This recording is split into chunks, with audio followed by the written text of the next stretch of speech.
man, that accountability factor is taking place. But that's not something that just happens on one Saturday. That's something that is built over the entire offseason. The offseason, you're putting your footprint on the football team. You're putting your thought process, man, on the football team, your standard, and all that stuff is starting to take place. Hey everyone, and welcome into TexAgs Rewind, presented by Specs in the Rollo Insurance Studio. Hugh McElroy is with us. Breaking tradition, it premieres very soon, Wednesday, October 23rd at 7 o'clock. It's your life story. Was that weird for you to kind of tell your life story? You're going to be living for another 50 years. We talked about 100 years, right? Is it weird to kind of tell your story? I wouldn't call it. It was weird at first. Man, it's pretty cool. Yeah. Yeah, it's pretty cool. I'm not breaking out in a rash, that's for sure. Well, here's a fact, guys. You need to go watch this interview, and you'll see some of it on the rewind. You're going to find, I didn't know, I should have done better research. I didn't know he wasn't recruited to play football. I just thought this guy ran touchdowns on fools every day, which he did. But the story is he came here to be a student. I did. And military vibes in your family, right? Well, the family business. Yeah, the family. What did you say your grandfather called A&M? The West Point on the Brazos. West Point on the Brazos. Callie Garner, favorite part of the show? Had to be the Hugh McElroy interview. Wasn't it great? Yeah, it was fantastic. It was fun to sit in here and listen to it live. What else did we have on the show? We had Charean. She joined Nuno and OB in the Go Hour. And then we had the KBTX Roundtable and Jordan Pugh, as well as Hugh McElroy. All right, it is the TexAgs Rewind. Check it out. I did not expect that shellacking, that 31-point beatdown. Just your thoughts on how they went about their business and what they maybe proved to the college football community. Oh, I knew they were going to win that big. It was a given. No, I am kidding. I had no idea, just like everybody else had no idea that was going to come. I don't think the Aggies had an idea that was going to come. I think we see now that Missouri was probably rated a little higher than they should have been. They got some huge question marks, and I think we saw that Texas A&M's in the conversation. And the one thing I said that has come true is this is a team that's going to get better and better and better every week. So this isn't the best we've seen of this A&M team. I think it's going to continue to get better, and I think the Texas game will be the best game that we play in the regular season this year. And the bowl game will be the best game we play all year, because I do think this team is going to continually improve. It's just the Mike Elko way. And, it's unfortunate we played Notre Dame in week one, as it turns out, because I think we would destroy Notre Dame if we played again now. And with Connor Wegman healthy, it's obvious. That, to me, was the biggest thing.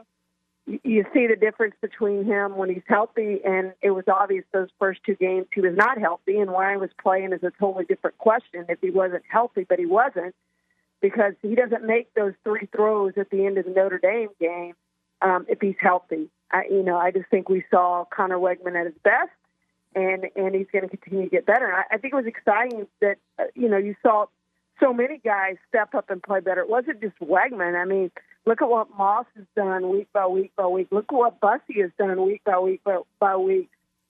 That was the biggest play of the game in my mind. Also, the flag that was picked up at the beginning for pass interference that non-Aggies tell me was. I haven't gone back and watched it. But the biggest play of the game was Bussey being the DB and breaking up the interception there early in that game as well. But you keep going down the list of all the guys who have improved as the year, Rakes has improved week by week. I mean, whoever you want to mention has just improved week by week by week and gotten better, that offensive line.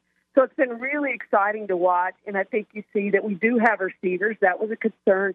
They fought for the ball. They made some contested catches. So for 3.5 years of doing this show, I've been asking, if you give good offensive line play and decent quarterback play, you're going to win a lot of games, right? Which is Captain Obvious again, but we're getting exceptional offensive line play, and that was an elite performance from the quarterback. And oh, by the way, Coach Elko's really good at defense, and so is Jay Bateman. You got that defense too. So taking a step back, I don't want to say it should have been predictable, but this is what happens when you play at that level. Well, I think maybe why it wasn't predictable is we just haven't seen it in so long. Mm-hmm. And now that we've seen it, it's like, oh yeah, that's right. This is what they're capable of. This is what happens. But we sometimes feel like we're a little hesitant just because of the recent history that we've seen. Again, I go back to 2020. That was the last time we saw some stellar offensive line play, decent quarterback play. What do? They go 9-1. one of the biggest question marks going into this season for me was, how good will the offensive line be after what the past couple of seasons have been? Well, now we're getting our answer. And when you have that offensive line, it makes up for a lot of different holes. And then you get a Le'Veon Moss, who just is a beast running the football, and then Connor Wigman, the way he plays quarterback. It doesn't matter that you don't have that number one receiver, maybe, when you have all these other weapons and the front. Talking to Jordan Pugh here on TexAgs Live. I just like that this team is not letting those little plays become plays, right? Like, because for instance, this game, I still believe it would have been a blowout regardless. Mm-hmm. But a play or two can change the way that, like, if they're able to connect on one of those early touchdowns, the one that they missed by just inches and the pass interference, the game feels like it plays differently. I still think A&M is going to run all day on them, and they're going to get to Brady Cook as much as they wanted. But the vibe of it feels different. This was a pretty much stress-free game because they did limit those early big plays. Yes, and that's where you see the accountability of what Elko brings to the table, right? Holding his players accountable. The one thing that you see for this team, I think it was the beginning of the third quarter where we got kind of sloppy, right? A lot more penalties. Things could have got out of hand. They could have fought their way back into the game, but you saw them reassess, come back, and finish the game out. That's the accountability factor. When you're looking at that, man, you're talking about a focus level. When you get up that big, trust me, I've been in those situations. You get up that big, you're laughing, you're smiling on the sideline, you kind of let loose, you lax. But having Elko and his staff, man, being able to get the guys refocused, locked back in, man, that accountability factor is taking place. But that's not something that just happens on one Saturday. That's something that is built over the entire offseason. The offseason, you're putting your footprint on the football team. You're putting your thought process, man, on the football team, your standard, and all that stuff is starting to take place. You're seeing it build throughout the season because there's plenty of times in the Arkansas game where it could have turned. Times early on in the Missouri game, it could have turned. You look at the initial game against Notre Dame, man, where it's just the dogfight, the initial adversity. You're seeing all the deposits that are put in the offseason, the accountability to the standard that's being upheld. You're seeing that showcase itself on Saturdays when those adverse situations come. When you think about that time and how much this university, this country has grown from that, just kind of take me through, because this was a different time, a different time in this place, different time in sports, different time in the country. A lot has changed. And I don't think it's a spoiler alert, but I will say in the documentary, football is the backdrop. But when I saw it for the first time, I realized that it wasn't all about football. I mean, we had done bits and pieces, and you film something here, you interview someone there, but that's not the order that it's put together in the end. Mm-hmm. And when it was all put together, all things were said and done, football had a place, but it wasn't the premier place. So you lived it, and I'm sure you've talked about it with your family over the years, but was it therapeutic maybe going through this and talking about old times and reliving and seeing pictures and kind of being in that I don't want to call it an echo chamber, but just in that environment? Well, let me tell you what it did. It actually, there was some long-held beliefs, some oral history that had gone down in the family.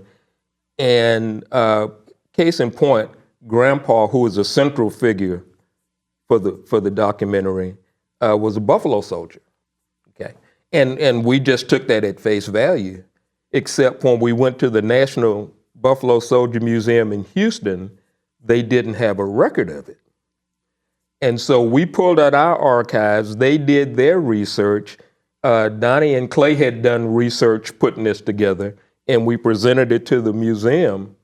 And within a week, he was head on the website. Oh, wow. On the website. And so just things like that, because he had all of the history. Grandpa was in the Spanish-American War, World War I. He was in the Rough Riders. 10th Cavalry helped capture Pancho Villa, won the French Medal for Bravery. All this stuff. We could do a movie on him.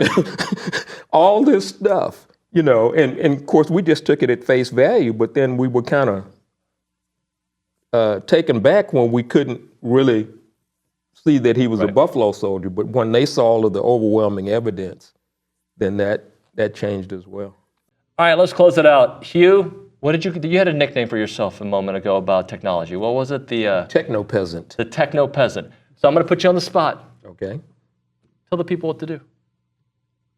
They should go out and buy tickets. Yes, this is true. This is true. For Breaking Tradition. Breaking Tradition. Wednesday, the Hugh October McElroy 23rd. Story. Wednesday, October 23rd, 7 p.m. at the Rudder Theater. Yeah, go do that. And what else should they do? When they watch a YouTube video, a lot of times people on YouTube tell them to do something. What do you think they tell them to do? Like it.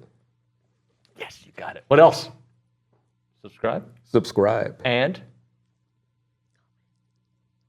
Comment.